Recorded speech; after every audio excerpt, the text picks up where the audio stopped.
Alrighty guys, now we're going to talk about progression and regressions. Every exercise, every movement has a progression and a regression. So you're looking at me here doing a single leg RDL on top of a box so I can get more range of motion. So I can really challenge myself to go deeper, challenging my balance, challenging my strength, challenging my range. And you're looking at that and you're saying, I can't do that. Maybe you can. But let's say you're looking at that and you say, I can't do that. What's the point in me looking at that exercise? Or you go out and you try and do that exercise and you keep falling off the box. That is where regressing to progressing comes in. Every single exercise we do has got a regression or a progression. All right? We have to love regressions. I used to hate them. My ego used to hate them. It's like, what do you mean I can't do it? Yada, yada, yada, yada, yada. And then I realized that regressions is what made me stronger so that I could finally progress.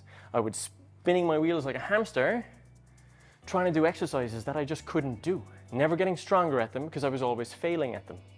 Instead, finding regressions allowed me to slowly build back up. So let's take this one exercise. Let's take this single leg RDL and use the progression regression model. I just showed you where we're going to end up from a progression model, the hardest piece. Now, let's go to the easiest. First one we're going to do is start, I'm not going to use the slider actually, I'm going to do a staggered stance deadlift. Here's progression number 1. I'm using the idea of unilateral strength, center of mass over base of support. Got a little bit of load in my hand, feeling good. Now, I'm going to take that and I'm going to make it a little bit harder. I'm going to let go of the weight for now, and I'm just going to focus on center of mass over base of support. I've talked about this in other videos. It's a key concept when it comes to all movement, but especially balance. So I'm using a slider. I'm using a slider to give myself just a little bit of support from the lower body, and I'm using the 2 poles to give myself just a little bit of support from my upper body. Okay? Now, let's make it a little bit harder. I'm going to get rid of the slider. Okay? So I'm going to slide back, and then when I feel comfortable, I'm going to lift that back leg. Okay? And then I'm going to push through the ground to come up. And I just did a concentric version of it. Now I can add in the eccentric version.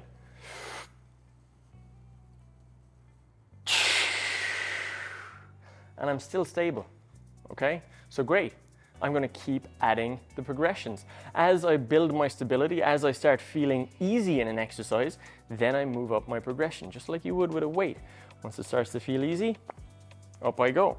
So now, I'm gonna see what it's like to do the eccentric with upper body support.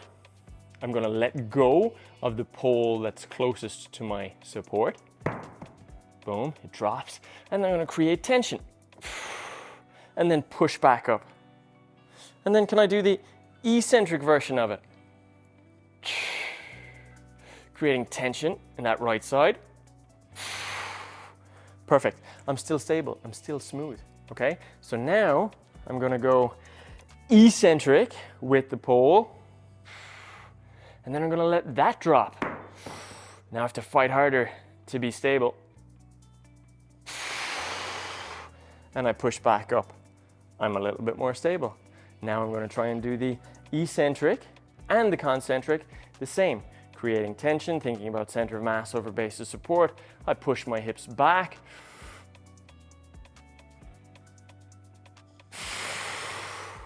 I'm still stable.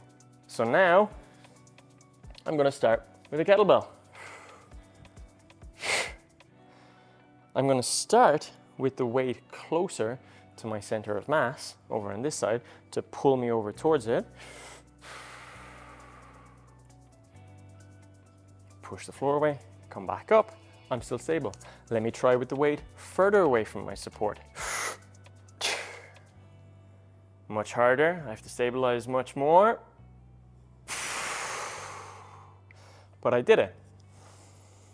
And there you see a complete progression, regression model for something like a single leg RDL. It doesn't matter the exercise you do. There's a progression and a regression for you. The key is that you do the level that works for you, okay? The biggest mistake we make is trying to do a harder progression when we're not able to do it yet. Our bodies won't learn. All they learn at doing is failing, because you keep failing over and over again, as opposed to building control and support and showing your body that you're able to do it. Once you get strong in one position, you move on to the next. You make it a little bit harder. Just like the basic concepts of strength training. Once the weight becomes easy, you start adding more weight. When that weight becomes easy, you start adding more weight. There is no time limit on this. It happens when it happens, as long as you're pushing yourself and you're trying to move through the progressions and the regressions. Start to absolutely love regressions. Fall in love with finding exercises you can't do, and fall more in love with the regressions, because that exercise you can't do is now a new goal for you, new ambition to get to with your body, with your movement. And those regressions are the stepping stones for you to get there. So regression models, super important. We just looked at this for single leg RDL. All right?